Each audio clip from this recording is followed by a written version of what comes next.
Welcome, everybody. This is a live episode of Move, Crush, Count. And with us, our special guest, our good friend, Mr. Sandy Cerami. How you doing, Sandy? What's happening, buddy? Doing great, man. How you doing? I'm doing good. I have a malfunctioning green screen. I thought it was because you were Irish. I am Irish. I know. And so I thought that was my friend. I'll leave that was your at that. I thought that was your default background. Let's see what I can pull up here. I'll make something happen, SG. You know, we shift on the fly here. I'm gonna check out my new living room. There you go. So what's happening, buddy? We got some big news to share, yes? Very big news. So we just launched our next business bourbon and cigar event. Mm-hmm.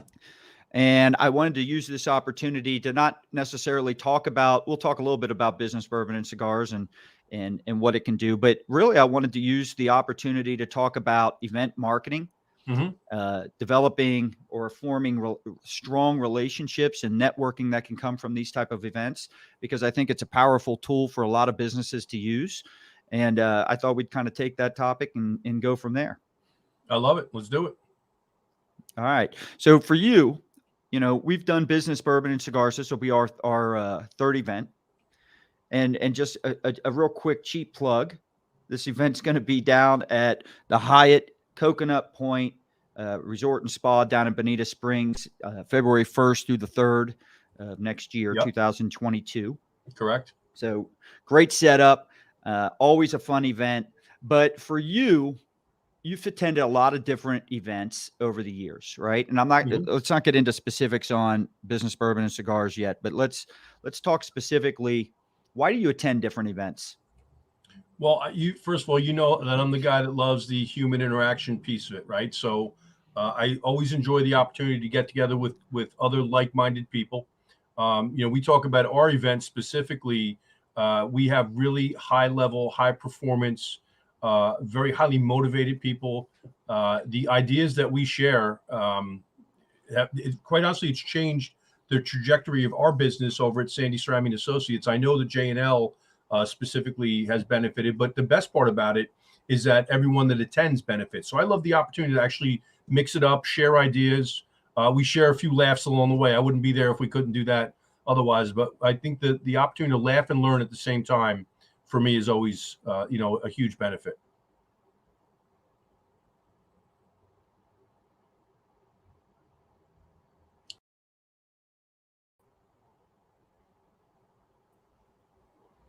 Can you hear me okay? I'm back. I think we lost you for a second. Yeah, it said my audio was removed. That happens at home too. Trisha's told me every once in a while she's got to mute your mic. Is that true? Every now and then. She just kind of tunes me out. So let me ask you a question. You said the word like-minded, right? And I want to talk about that for a little bit, because I think there can be a misconception. I don't want there to be a misunderstanding on that.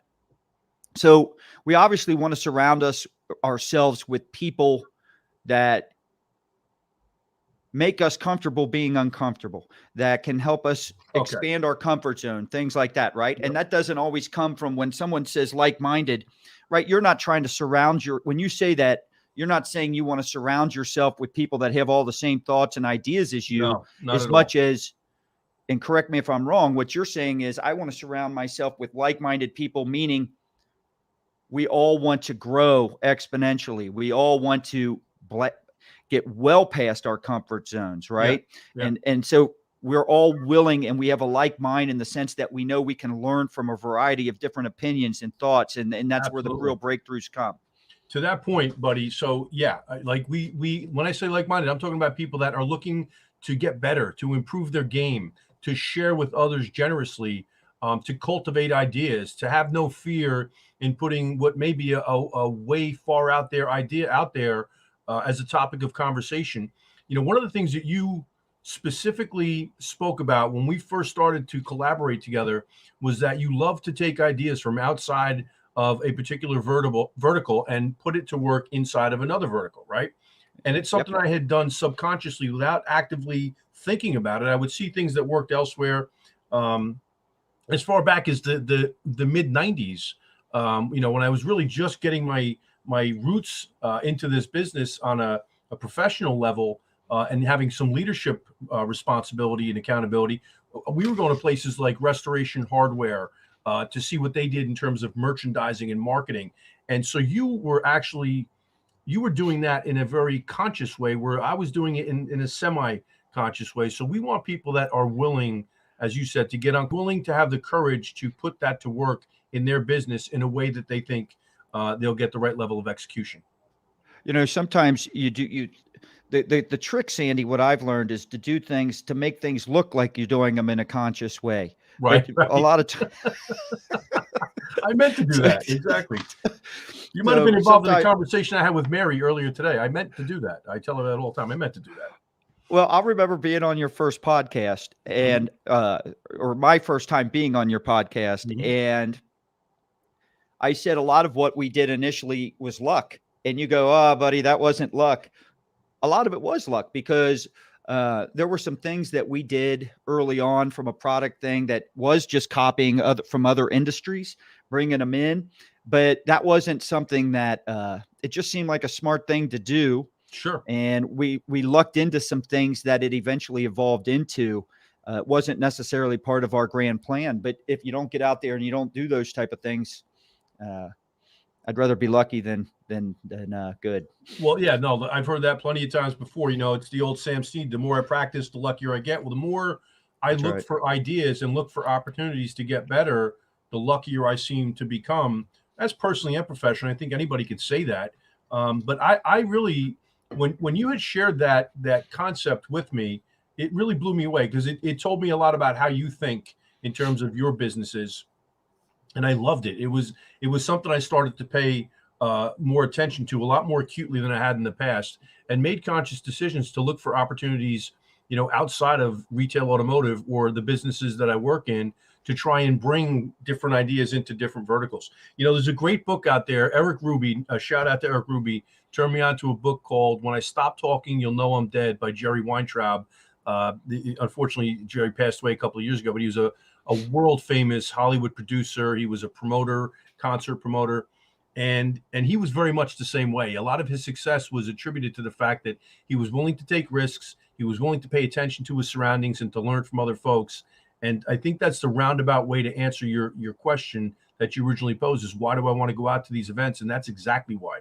I want to learn from the best out there who have the same type of mentality as we do, that they're willing to listen, learn, and then take risks when they take that back to their businesses.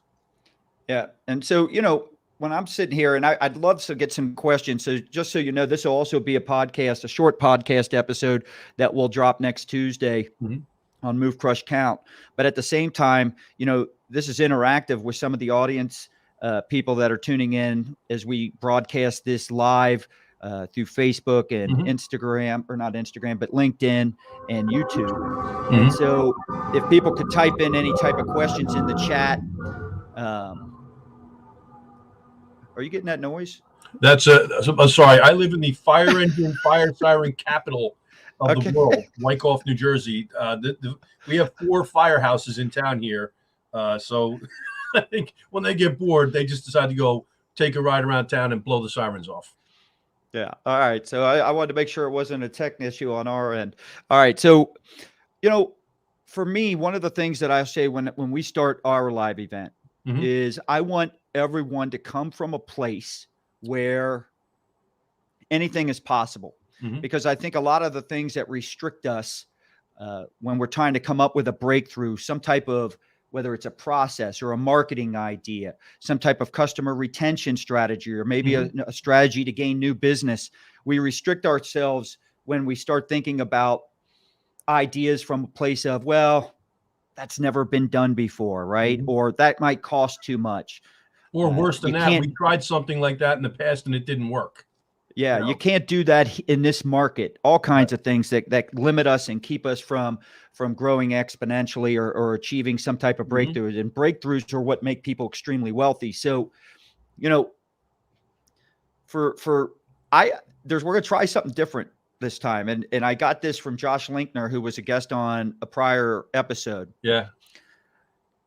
Great episode, by the way. Just a shout out. I'm going to give you the shameless plug. Like, if you're going to watch an episode of MCC, that is a great one to watch. Well, it focused on the episode number escapes me now, but it's one of the more recent ones with Josh Linkner. But it was all on growth through innovation. Yep. And when you think about it, the event that we're going to be doing, a lot of it is about innovation. It's not about just copying best practices. We want breakthroughs, right? And so when we get on a topic such as increasing service and parts revenue and customer pay, right? Or maybe we're going to talk about leadership, or we're going to talk about how to grow through acquisition or raising capital, or customer retention, whatever it is. We don't want the same ideas that have been floated around or what people are already doing. I feel like most industries or verticals do a very good job recognizing what others are doing successfully and copying or integrating some of those into their processes very quickly. And our event's going to focus on automotive vertical. So we knew it does a very good job of copying very quick.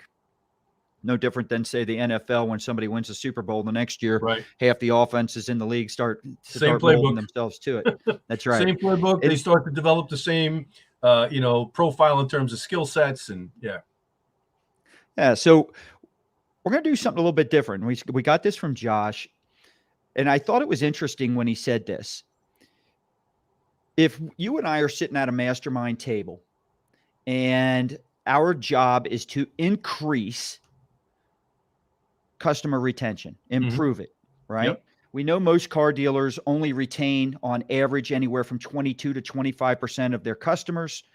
Unless, of course, you're Adam Aarons.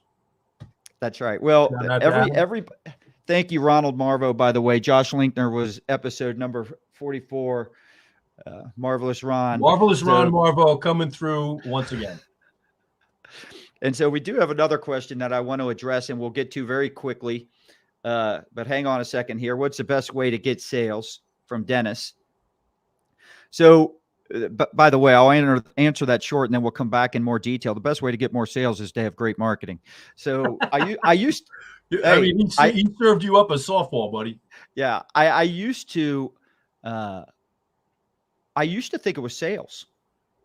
So when I look at the first 10 to 15 years of our agency with J&L Marketing, we were a sales organization. Yep. And I used to think that if you wanted to be highly successful, the first thing you had to focus on was, assuming your processes and your product are good, by the way, your services, whatever you're selling. I used to think that sales was the number one thing. And I still believe that has to be a high priority, because you're not going to succeed much if you don't have that, right? But I do believe marketing is actually more important. And the reason I say that, and I think so, especially now, because with the internet, I think people are bombarded with so much stuff. They don't need to they don't need to listen to that cold call as much as they used to. They're not answering the phones as much. If you listen to most salespeople now, the hardest part about their job is getting through to a decision maker. Well, Scott, I'm going to argue that point to just a second, because you and I have had this conversation, and here's my take on it these days. If you have a great sales process or selling team, or are an exceptional selling professional, then marketing is the difference maker for you, because you need prospects to speak to, right? But you can have the greatest marketing in the world, and if your selling team, or you're I almost said the word, sorry. I'm in my Jersey mode. If you have a crappy selling system, a crappy sales team, or you're not a great selling professional, I don't care how many people we run at you, you're not going to achieve maximum results. And is that your brother? Your twin brother just showed up.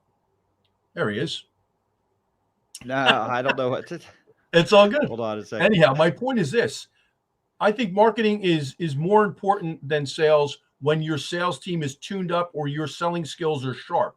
If your selling skills aren't sharp or your team is not tuned up, then it doesn't matter. You're going to miss opportunity, and you're going to probably piss a few people off along the way, because they'll feel as though you false advertised ultimately. So I think that marketing is critically important, but when it becomes more important than the sales side of the equation is when your selling team or your selling skills are now at that really highly exceptional level. You got to have that. So one of the things that Dennis, he's been typing here in the comments or in the chat is, he's asking, I'm having trouble getting a sales process down, selling marketing services, LinkedIn ? PPC, direct mailing ? And I really think the answer to that really depends on the industry you're in and the process. However, the one thing that's constant, regardless of your vertical, regardless of what channels might work for you, is I think you have to have a very clear and simple message as to how you're going to benefit customers. What is it that you do? Absolutely. Why should customers pay attention to you? And no matter what channel you're using, if you can't get that down and communicate in a very simple way to where the customer. So shameless plug, Scott, right? My new platform that, we've basically taken 34 years worth of experience and codified it into something we call the 7 pillars of killer business development. We speak right to that. The first step is creating high value differentiation in terms of creating a brand and your marketing message. And it centers around exactly what you just said. What is the primary and secondary benefits that your prospective clients will experience as a result of doing business with you, and how it impacts them, right? It's very client focused. Going back to what you're saying before, where, years ago, the selling side of the business was more important. It was a completely different environment.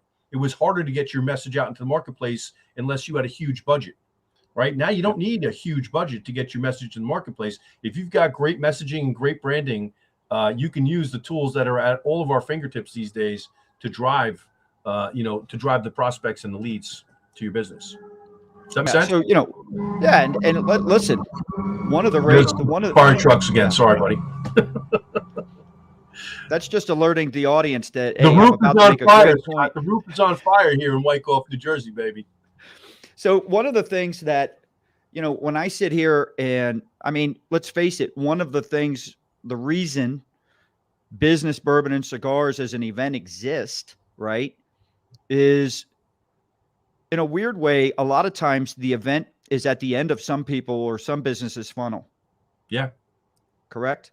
Yeah. In other words, you're selling materials, you're selling books, you're selling whatever it is, all leading to an event. We kind of do it the opposite way, whereas this event almost, at least for us, right, at least for J&L Marketing, our agency, and your consulting business, it's the top of the funnel for us. Mm-hmm. We're bringing people in, and that's really where I want to get this live episode talking to is on the networking and the relationships that are built throughout that, and then what eventually can come from that, right? Yeah. I think anytime you're going to do an event, you've got to make sure priority number one is that you're offering tremendous amount of value. The content has to be something that when attendees come, they're like, man, this was well worth my time. Mm-hmm. Because it's not just the cost of traveling to an event, the lodging or whatever with the hotels and eating out and all. It's the time. That's correct. The time away from our businesses. And so for your audience, you and I chose an event that was more mastermind focused instead of a bunch of people just getting up there and speaking. Mm-hmm. I don't get a lot out. I don't get a lot out of events where I'm sitting in an audience and all I do is listen to a bunch of people speak. I get more out of Clubhouse listening to how people speak than I do anything else, because it's a two-way street, right? I'm asking questions, I'm getting feedback. I've established better relationships through Clubhouse than maybe all of my other social platforms combined, especially in the last 6 to 12 months. And what that makes me feel is, and one of the reasons we wanted to go to this mastermind event, right, is, and have these type of events, is that's the real strength. I've had more business deals done just from the relationships and the network I've built in the last 6 to 12 months than I probably have in the last 5 years combined. It's amazing. I agree with you 100%. And when we think about the emanation of Business Bourbon and Cigars, we came from a place, you and I both, from our heads and our hearts, where we sat down that first Friday at 5:30 with a bourbon and a cigar. And our one goal was, we've got to come up with some ideas that are going to help our dealer clients. And that's how we started. The entire concept of Business Bourbon and Cigars was from a service-based or a servant-based mentality. How are we going to help these dealers? Now, there was some selfish motivation in there as well, because look, we are business partners with all of our clients as well. Their success is our success, but we really sat down and said, we're not looking to run the meter. We're just looking to figure out how we can help people right now when they need it the most. And so I think that when you talk about the fact that we're going in there looking to generate ideas and generate relationships or create relationships, that speaks right to why we started this in the first place. So it's funny. Let's talk a little bit about the format, because I think when you hear the word, there are two words that might be overused in marketing, or at least in the event space, probably more than any other two. And it's masterminds and roundtables. Yeah. And so our event includes both, right? But it's a true mastermind. And so I've got a personal friend that just chimed in. I'm gonna put this up there because I love it. All right. So don't worry, Scott. We are quite careful. We don't spill a drop. Yes, he put up a thing in the chat. Please be careful with all the bourbon. Yeah, so, we are. We're very careful. We make sure we don't spill any of it. Yeah. So, and I'm going to come down. We've got some great comments coming in today. Networking is big. I think we got, hold on here. Where is that? Networking is big. You may not get business the first one or even three times. It's about building relationship networks. Networking events are a big percentage of our income. That's from Manic Marketing. Martin Jones has got a great comment. Hands-on events are great. Also, building a web of people who know who you are and what you do is key. It's like having a bunch of free salespeople. Correct. So one of the things, Scott, can we just talk about those 2 points for just a second? Because the amazing thing for us, and you and I have talked about this a lot, is off of the first two events that we did, we have really created some incredible lasting relationships, people that we did not really know very well, if not at all, prior to our first event last October, that you and I talked to. I know I talked to two handfuls of people from the first two events every week. Every week there's either a text, a phone call, an email, a Zoom meeting. I mean, I'm talking to folks literally every single week, and two handfuls of them off of those first two events. So it's genuine relationships. And by the way, I'm not doing business with every one of them, but ultimately I love the people aspect of it. So one of the things that you and I first ran into, and this is for anybody that, whether it's a marketing company, you don't always have to do it the way it's always been done. Mm-hmm. And so typically with events, you have sponsors. The sponsors then get up, they speak, and the poor people attending have to sit there for 20 minutes, 30 minutes, 40 minutes to an hour listening to nothing more but then a glorified pitch, right? And so we called it a mastermind in roundtable format, and we wanted it to be true to that.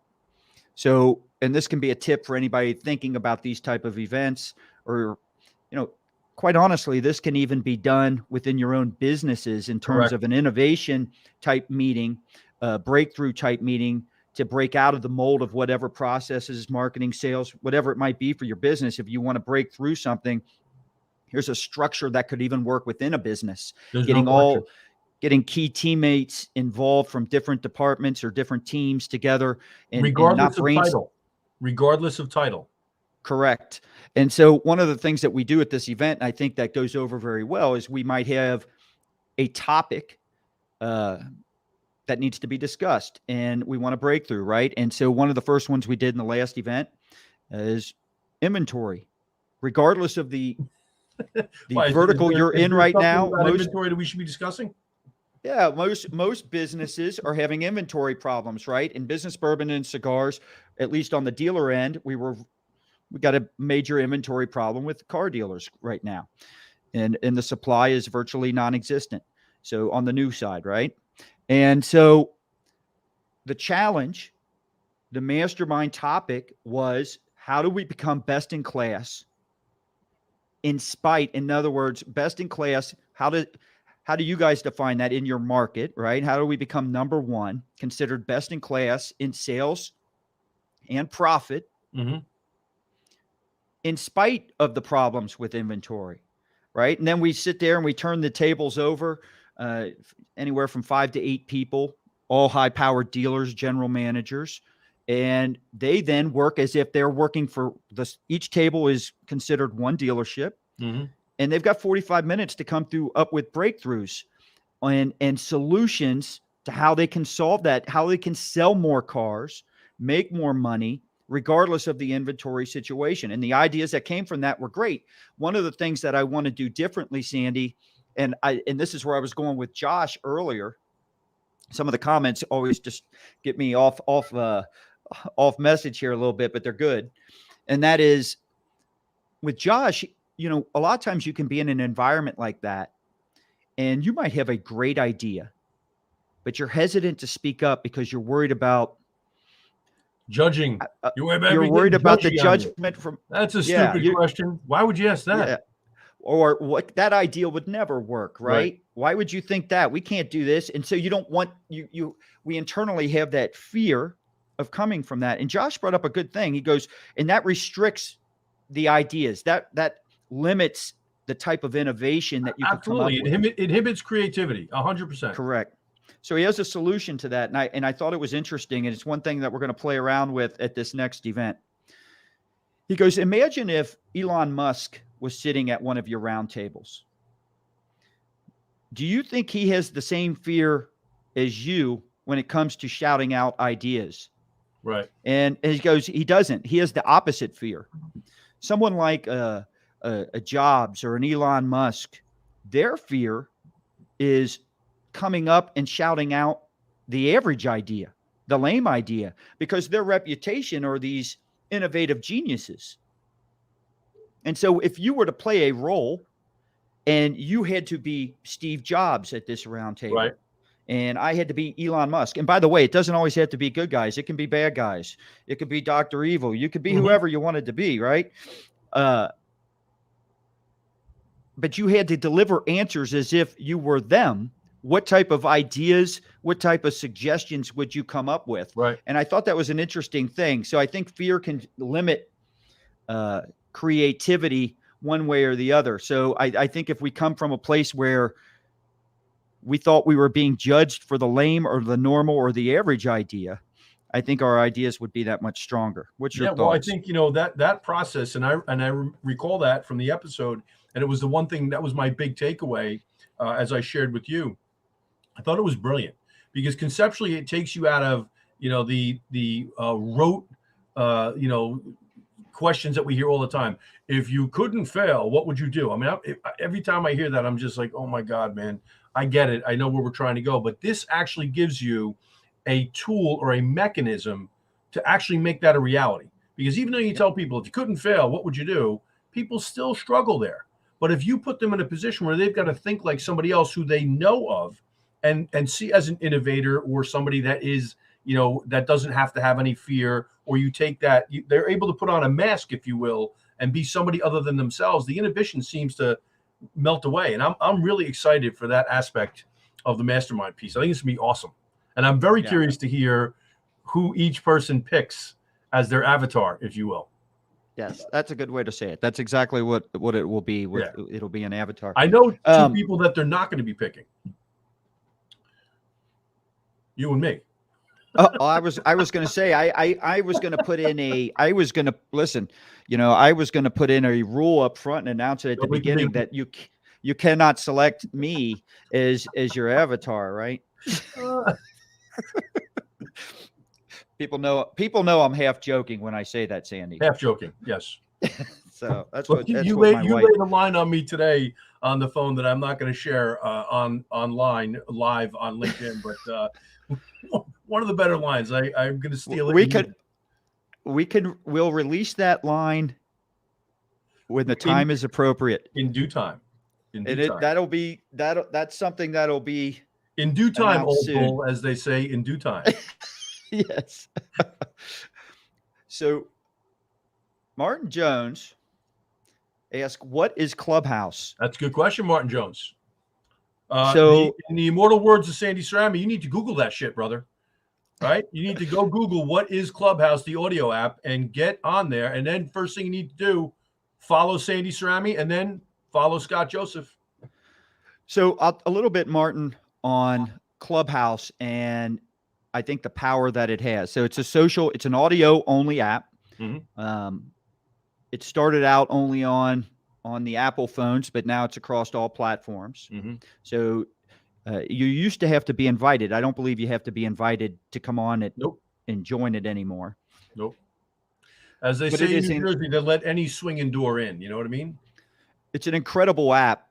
And outside of in-person events, I don't know if I have seen an app or a social network allow you to build relationships as fast as that one. And I think it's because I'm able to get on there. I may not know you, and we start talking back and forth. I can tell you from a firsthand experience,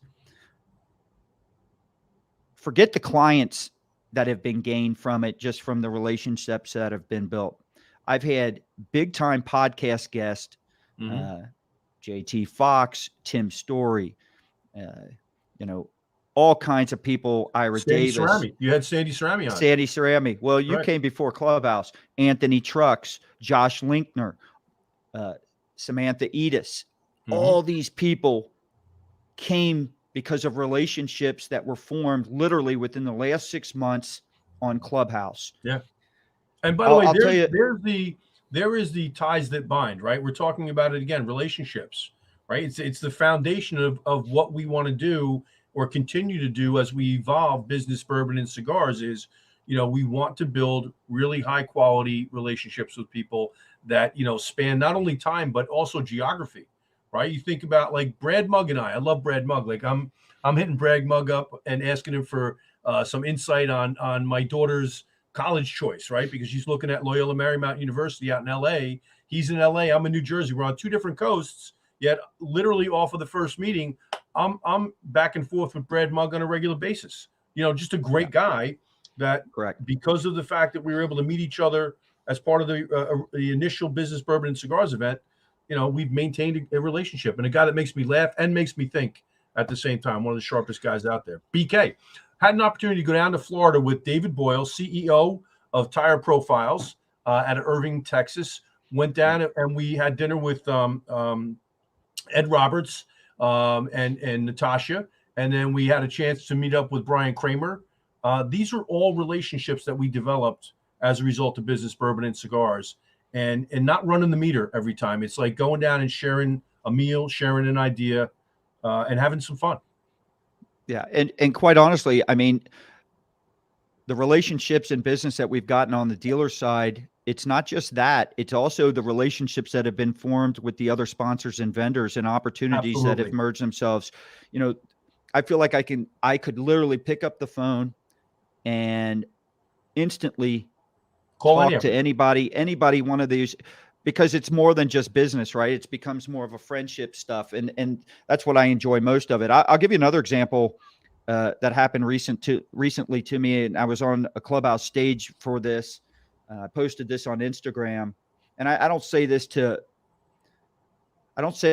really impress anyone as much as I just kind of want to impress upon people the power of social media, the power of the relationship, and what it can do for whether it's your life or your career. I'm on an Instagram, on a Clubhouse stage, one of JT Fox's stages, and I must have said something, and it sparked something with an agent, a real estate agent up in Chicago. And he reached out to me, connected with me on Instagram, sent me a message saying, "Hey, I heard you talking about this and this on Clubhouse. I'm just going to send you some information that I think would help with some of the things that you were discussing." Yeah. So he sends me that. By the way, I gave him my email because he was so helpful with that. And a few months go by, and I sell a piece of real estate, and I got a 1031 exchange situation. And so I am now, if anybody's trying to buy real estate right now, it's not the easiest thing to do, because as soon as you find something, it's usually sold and you're on to the next one. And I was looking for a specific type of investment, multifamily type deal to be able to put that money into. And I reached out to him, all because of this one contact in one email and said, hey, I am now in the market for something like this. If you know of anything, and I did this to a few different agents,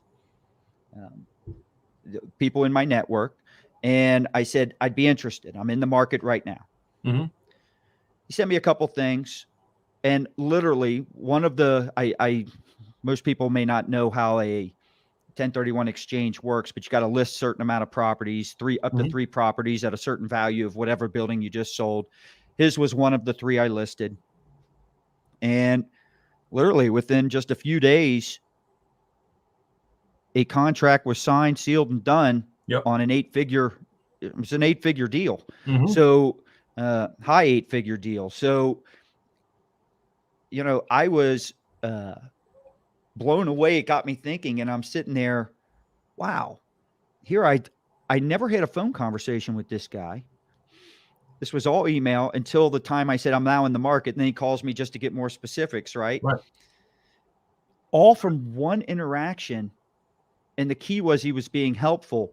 And I just wonder if everyone, the networking opportunities, the relationships that can be formed, because I think in today's world, you're only going to be as successful as the relationships you have. Buddy, it's one of the core principles of our 7 Pillars platform. And we talk about turning contacts, connections, and conversations into client relationships, right? Where you can add value ultimately. And so I'm excited just to hear that, because that shows me that there are people out there that get that. It's so critically important. He didn't come carnival bark at you with, let me connect you on LinkedIn and then pitch you. He just basically made a connection, sent you some information that was relevant to a comment that you had passed on Clubhouse, and that turned into a strong 8-figure deal. Come on, man. I mean, I'm giving him a round of applause right now. That's a lesson, by the way, for the audience. Like, learn how to turn simple, everyday conversations, connections, and contacts into client opportunities. You'll never worry another day in your life. Well, so I went up there eventually because I had to, by the way, because the real estate market's working so quick, right? This was under contract before I'd even seen it. And so I flew up within a few days after that to go look at everything and make sure everything was what it looked like on paper, and all that checked out well. But he's even a better person. And by the way, Frank Martinez up in Chicago, I should. Yeah. Shout out to Frank. Williams. Shout out to Frank. He's even a better person in person. This is a person that it isn't just going to be this one deal, right? So we're already talking about the next deal. And so it just blows me away how all that started. And if you think about it, the event we're doing, that would have never taken place without social media. Correct. That idea, not the fact that we should do an event, that doesn't come from social media. Events have been around forever. But for this specific concept and how we wanted to do it, all came really from what we were doing on social media, just from during the height of that COVID period in terms of when it first started breaking, right? And so what we were doing there was some of the D-Win and stuff like that, and the Fourth Box, and eventually it evolved into Business Bourbon and Cigars. And so none of that would have happened without social media. More importantly, none of that would have happened without the relationships. And if I think back, there was probably I feel like there was a 10-year window in my professional life where in fact, I will go back all the way 30 years when I started J&L Marketing. Right. We're in auto, and auto can be very competitive. A little bit. Right. Or at least we started off in the auto industry. We've expanded past that now, but for the most part, the majority of our customers and clients, I should say, are still automotive. Right. In that, when you come from that industry, you're a very competitive person. Yes. And we had a mentality really for the first 20 years, 25 years of we can handle all this ourselves. We don't need help. Right. I don't need that person. I don't need this person. We're going to crush it no matter what we do. And we're going to own this stuff, and we're going to set up the processes and the marketing and do it all ourselves. And I got to tell you, I wish I could go back, and I don't know if everybody wishes they could go back in time, buddy. Right? It started over. But if I could go back in time, Yeah. So I'm asked when I'm on podcast or when people or some of my guests, they ask me, if you could start over, what would you do different? Right. If I could do anything different from day one, I would have looked for strong strategic alliances and realized that a Yes. small piece, a small percentage of a much bigger pie is better than a big piece of a small pie. Right. I echo your sentiment, buddy. I think about our relationship, how funny it is that we're as good of friends and as strong collaborators as we are at this point. I was a client of J&L for years and years, right? My dealership was a client of yours for years and years, and you and I never met because Thomas was my guy. I didn't need to know you because everything got taken care of at Thomas's level, and then you had reached out to me. I don't know. It's like 5 years ago now with Jamil to look at the platform you had developed. And I remember ending that conversation, buddy. And you said, I don't know what we're going to do, but we're going to figure out how to do something together. And I said, no, I feel the same way. And then, to our discredit, quite honestly, you and I let like 7 months go by. And then I think you reached back out to me with respect to the podcast. That's what initiated and ignited this incredible relationship, by the way, which I'm beyond thankful for every single day. And so I'd be remiss if I didn't say that. I wish I could feel the same way. I wish I could feel the same way.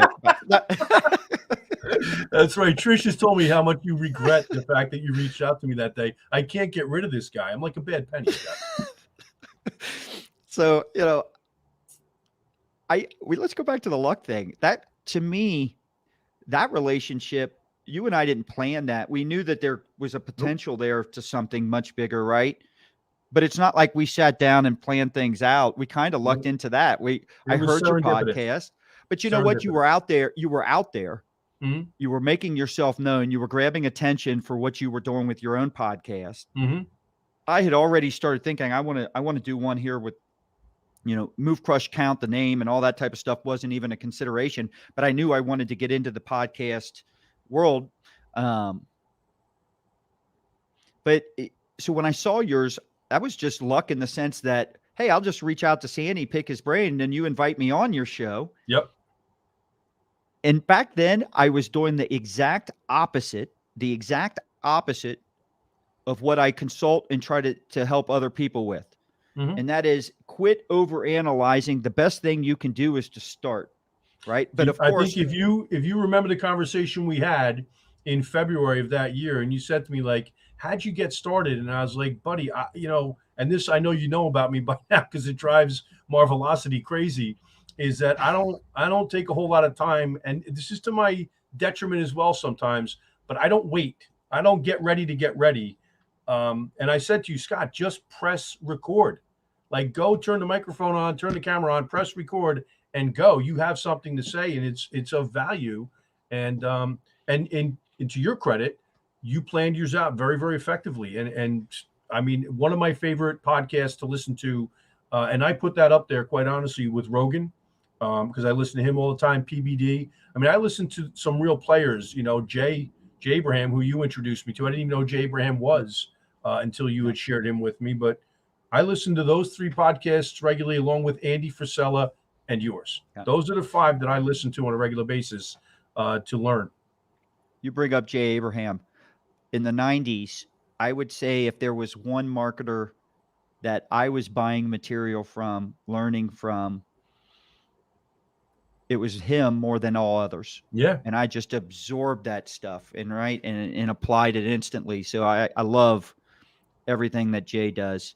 So, and really, quite honestly, as technology is advanced, it's just so much easier to take every principle that he's ever taught and we'll say 10x it. We'll do a cheap plug for someone else. Buddy? Would you agree? Like, there's no more excuses for any of us, right? The minute we sit back and say, how am I going to get that done? I use the hashtag GTS. Google that shit. Go Google it. Figure out how to do it. Find somebody that knows how to do it. Ask them questions. Pick their brain, and then just go do it and make a mess. Make a mess early on at the end of the day, So Martin Jones has a good question. What's a good podcast for marketing? Well, first, Move, Crush, Count. All right. That would be a good one. Baby. However, I love Donald Miller's. Donald Miller's podcast. Thank you. I'm remiss. Donald Miller. And, Yeah, absolutely. Yeah. And so I You just think made it that's a good, simple. yep. So I would say, Donald Miller's podcast, very specific to marketing, but just like all of the people that center, like, what I want to do is I want to help with Move, Crush, Count. I want to help businesses grow. Yeah. And so that is not limited to just marketing, right? We're a marketing agency at J&L, and that's who produces it and sponsors it. But a lot of that comes from leadership and from culture, which is why we've had you on the program a ton. Ira Davis, Anthony Trucks, My man. Josh Linkner with innovation, right? All these things, they all kind of have this, they weave in and out of each other. I mean, they're all important. They're all part of the recipe to having it's funny. success. My answer to Martin would be this: find a podcast you enjoy listening to, and pay attention to how they execute on that podcast. From the topics that they discuss to how they discuss them to the types of questions that are asked. There are a lot of different things that you can pick up just by participating and playing, paying attention as you're playing along, so to speak. Yeah.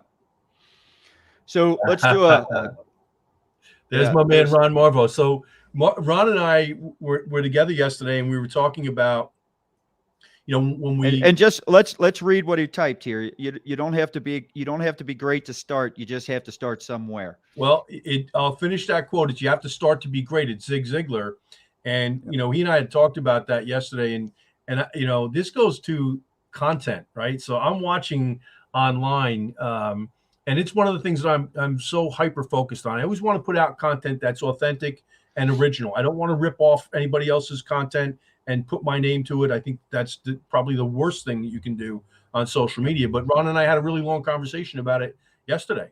And I was sharing with him a couple of scenarios I've seen over the last couple of years where people have flat out plagiarized and taken authentic original content. And so that's why he's put that comment up there. But good job, my friend Marvelocity. How many nicknames does Ron have? Marvelous Ron Marvo, Marvelocity, the man, the myth, and the Marvo. I can keep on going, Scott. Now, I can't share the nicknames that we've got for you on the air because I think the FCC might end up shutting us down. But I don't think they pay attention to what we're doing here.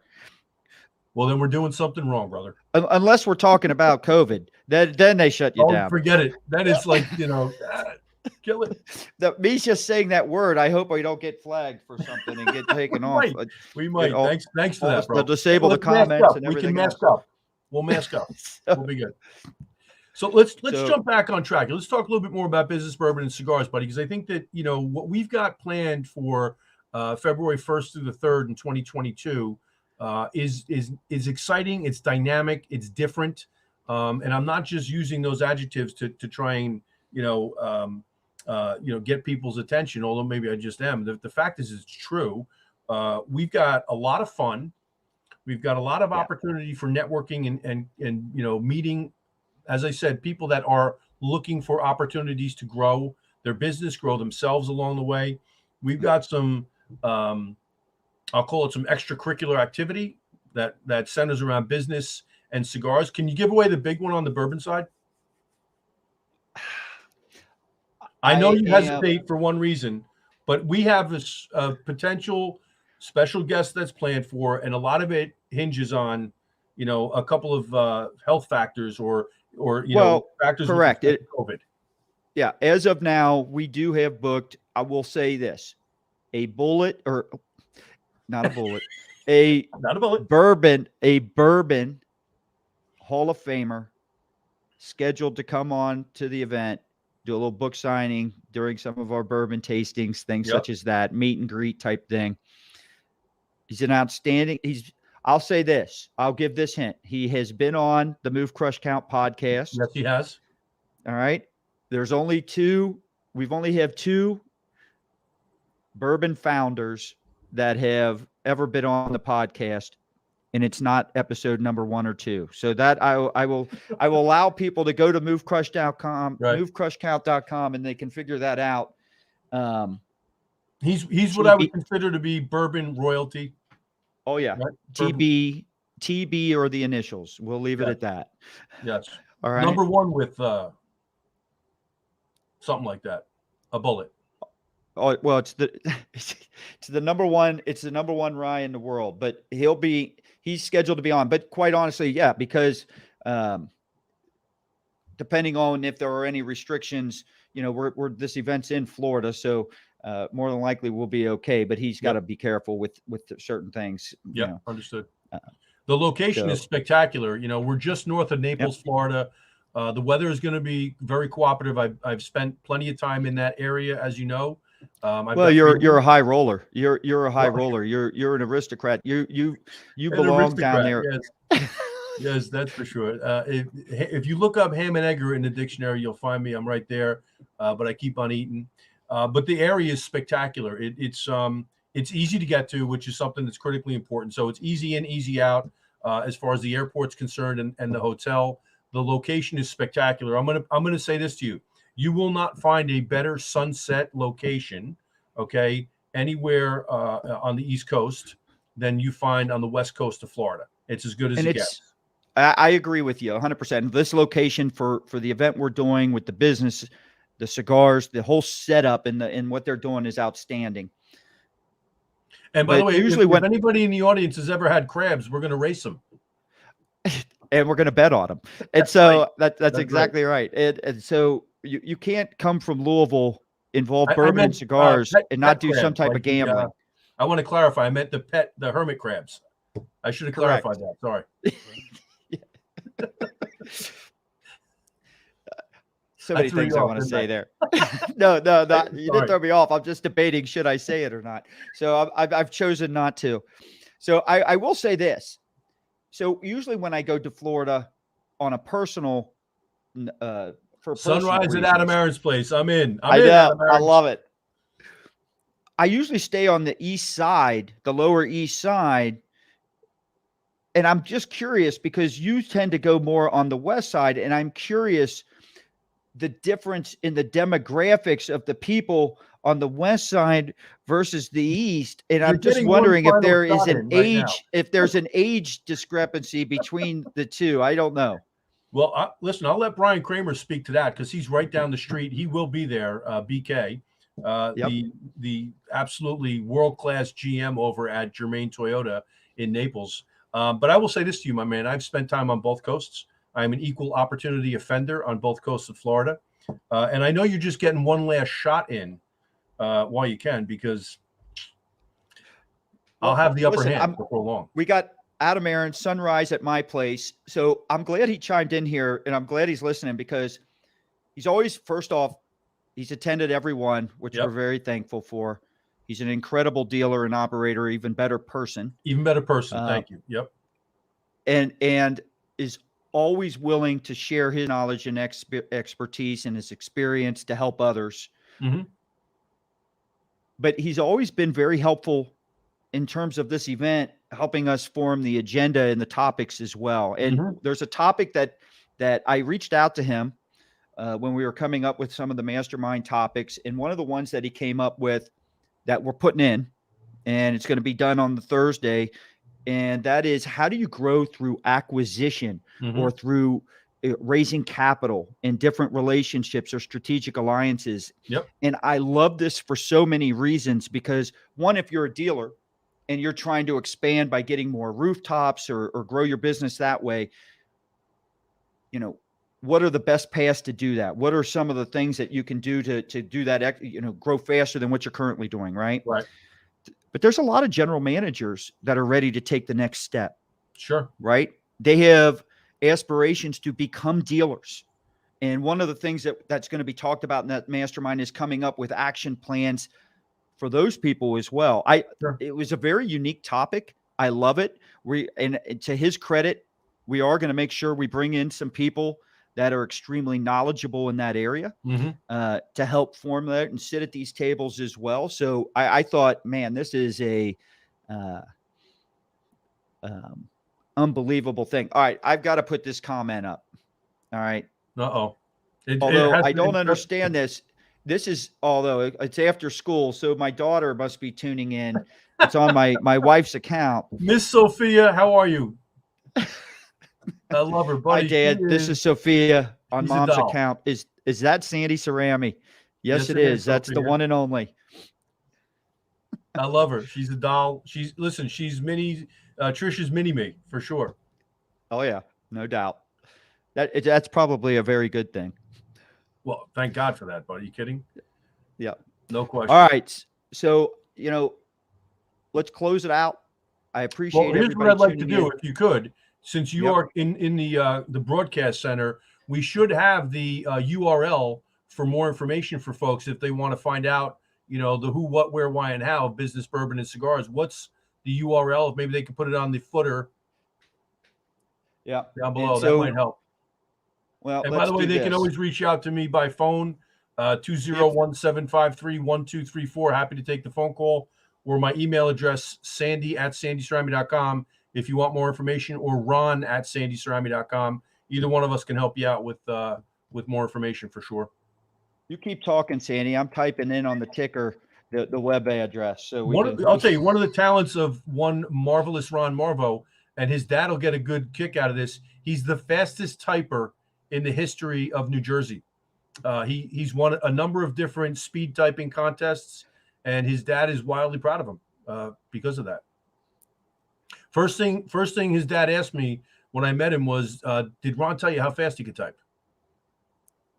He did. Fact. And right now, Marvo is probably driving off the road laughing on his way from our meeting this afternoon. All right. So if you are a dealer, if you are a general manager, if you are a service manager, fixed op director, right, you'll want to go to businessbourbonCigarsForDealers.com. BusinessbourbonCigarsForDealers.com. And that's where you can sign up. We expect a very good turnout. This grows every year. It will sell out. So let's be clear, because we had people last year that were calling me, the 2 weeks going into the event, can I get a seat? And we accommodated a couple of people, and quite honestly, it became too tight. So if you have the interest, and you should, by the way, because this is unlike any other event that's out there, make it happen early. Make sure you get your reservations early. The hotel will sell out. The event will sell out. And you will miss out. So you don't want to be the one that misses out. Well, the room rates on this, we've got it blocked for like $370 something, I believe, a night. Which is what, by the way, which is like a third of what you would normally pay. Those rooms go for over $1,000 a night. They're going for right now $1,200 a night. Yeah. So this is something you're going to want to attend. You want to get on now. And to your point, it's not that we want to. We would love to have thousands of people in there, but this is a very intimate event. Sorry. No, we wouldn't. Well, leave that up to GC. Let GC put 30,000 of his closest friends together. We want an intimate, engaging environment that facilitates the kind of discussions that people can actually get some shit done when they get back to their dealerships.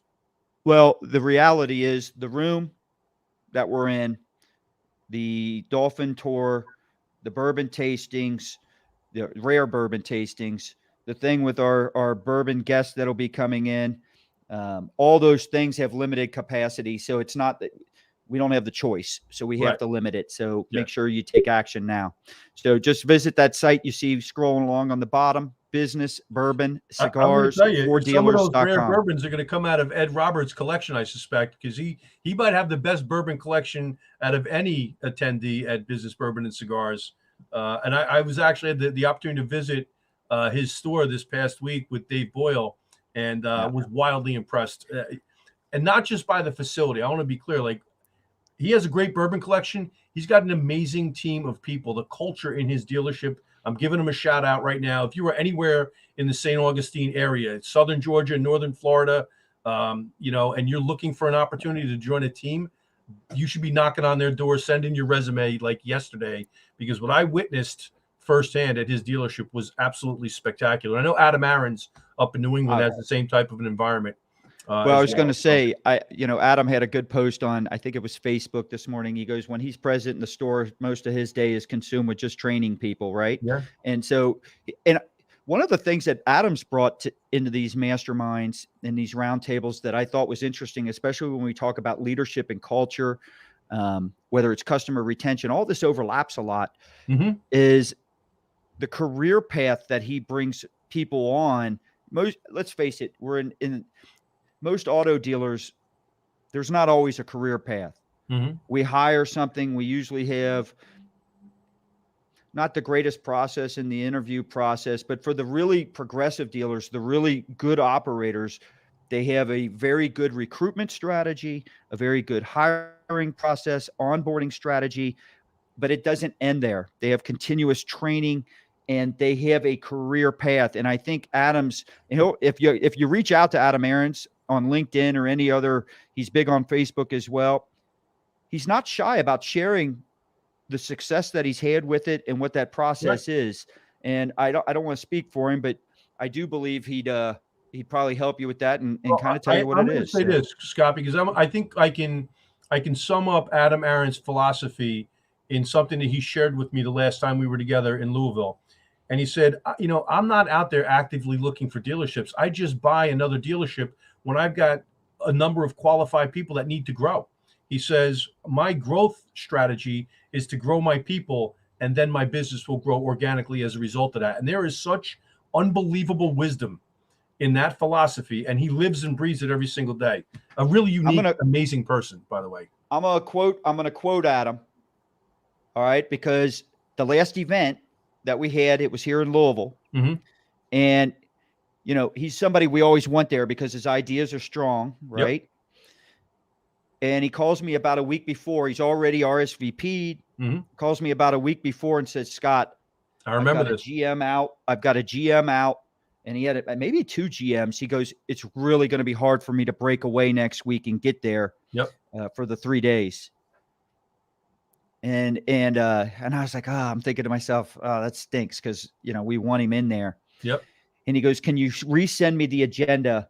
Because I need to be absolutely sure if I'm going to break free of this from the store during this time, is it worth mine? So I sent it to him. He ended up coming in, made it happen.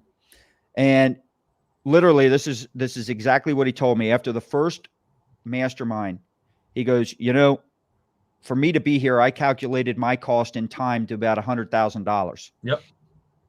All right. He goes, I've more than made up for that in 1 hour on that first mastermind. Yep. That's a quote. Yeah. So, but Scott, is, I'm going to say this to you. There's a reason why that happens, right?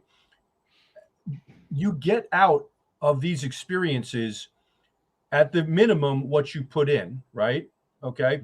But when you really come in with the right kind of an attitude where you're coming in to be generous as he and so many of the other attendees are in terms of their acumen, their experience, their ideas, and you're willing to actually listen and absorb, you can go out with 15, 20, 30 times what you thought you were going to get out of the event. And he's a perfect example of that.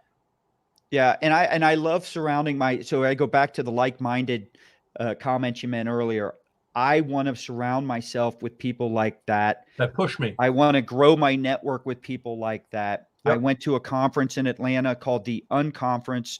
Another good friend, Tim Cox, and the Modern Day Car Sale. Man with the busted biscuits. That's right. So Modern Day Car Sales is a good automotive room on Clubhouse every morning. And they had a conference in shout Atlanta. Out to James and Bruce.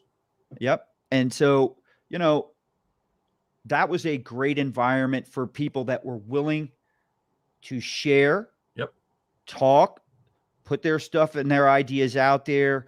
But more importantly, also be open-minded and understanding. And Alex Flores said this great when he was down there. He goes, no matter how good of a job you're doing, and his store's crank, right? Oh, they do. I want to be open-minded and feel I can learn from everyone in this room. And so that's the environment we're trying to create. But more importantly, when you bring all these great people and all these great minds together and they start talking, all right, it's different than a 20 group, Sandy. It's a much different environment. It's a much different environment. This is all A players coming down. So, well, but you can have 20 groups where every dealer in there is an A player, right? Right, there are those type of groups. You see it. That's not always how you see it. But you're not always tackling issues, and you're not always not brainstorming, but actually working on and developing action plans that you can take home and integrate immediately. A lot of times you're just going through everybody's book and their numbers and such. A lot of the time is dedicated towards that. This is not that.